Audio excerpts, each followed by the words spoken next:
ಮಗನೇ ಶ್ರೀನಿವಾಸ ಜನನಿ ಎಂದಿನಂತೆ ಇಂದಿಲ್ಲಲ್ಲ. ಹೌದು. ಏನೋ ಬೇಸರದಿಂದ ಇದ್ದೀಯ, ಕರ ತಾಪ ಏನು ಬಂದಾಗಿಲ್ಲ. ಏನಾಯ್ತು ಕಂದ, ನನ್ನಲ್ಲಿ ಹೇಳಬಾರ್ದ? ನೆಮ್ಮೆ ಬಗುಳ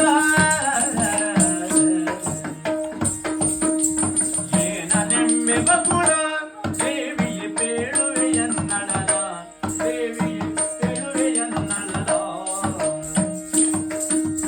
ಕಾರಣಗಳು ಮಗಬೇಟೆಯೊಳಿರುತ್ತಿರಿ ಕಾರಣಗಳು ಮಗಬೇಟೆಯೊಳಿರುತ್ತಿರಿ ಹರಿಯೋರ್ಗಳ ಕಂಟೆನು ವನದಲ್ಲಿ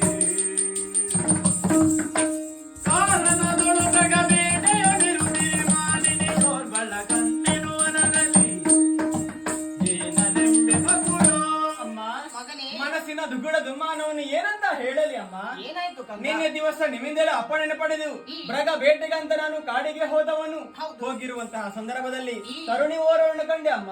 ಆಕೆ ಹೆಸರೇನಂತೆ ಮಗನೇ? ಪದ್ಮಾವತಿಯಂತೆ ಪದ್ಮಾವತಿಯಂತೆ ಬ್ರಹ್ಮನು ತಿಂದಿಗೈದ ಗಾಂಧಿ ಬ್ರಹ್ಮನು ತಿಂದಿಗೈದ ಗಾಂಧಿ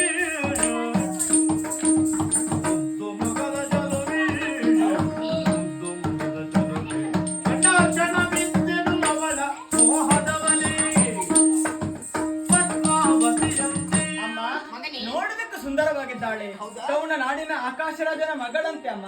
ಹೆಸರು ಪದ್ಮಾವತಿ ಎನ್ನುವ ಹಾಗೆ ಆಕೆಯನ್ನು ಕರೆತಂದು ನನ್ನೊಂದಿಗೆ ಮದುವೆ ಮಾಡಿಸಿಕೊಡುವಿರಾ? ಮಗನೇ, ಅಮ್ಮ. ಮದುವೆ ಮಾಡ್ಲಿಕ್ಕೆ ಹಣ ಎಂಬುದು ಬೇಕಲ್ಲ ಮಗನೇ? ಚಿಂತಿಸಬೇಕಂತ ಅಗತ್ಯವಿಲ್ಲ ಅಮ್ಮ.